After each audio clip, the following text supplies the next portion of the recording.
जळगाव जिल्ह्यात तापमानाचा पारा दिवसेंदिवस वाढत असून जळगावच्या तापमानाचा पारा 42.0 आज पोहोचला आहे।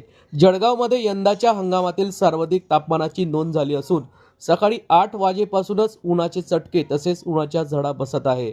वाढत्या उन्हाच्या कडाक्यामुळे जळगाव शहरातील रस्ते निर्मनुष्य झाल्याचे चित्र यावेळी बघावयास मिळत आहे।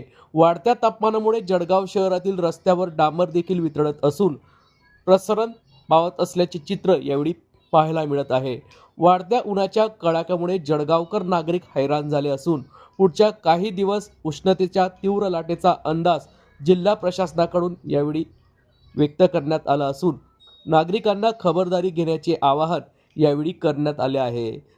जळगावचे जिल्हाधिकारी रोहन घुगे यांनी नागरिकांना यावेळी सतर्क राहण्याचे आवाहन केले असून विनाकारण बाहेर फिरू नये असे आवाहन जळगाव जिल्हा प्रशासनाच्या वतीने करण्यात आले असून या संदर्भातली माहिती आज दिनांक 15 एप्रिल रोजी दुपारी 1 वाजता माध्यमांना प्राप्त झाली आहे।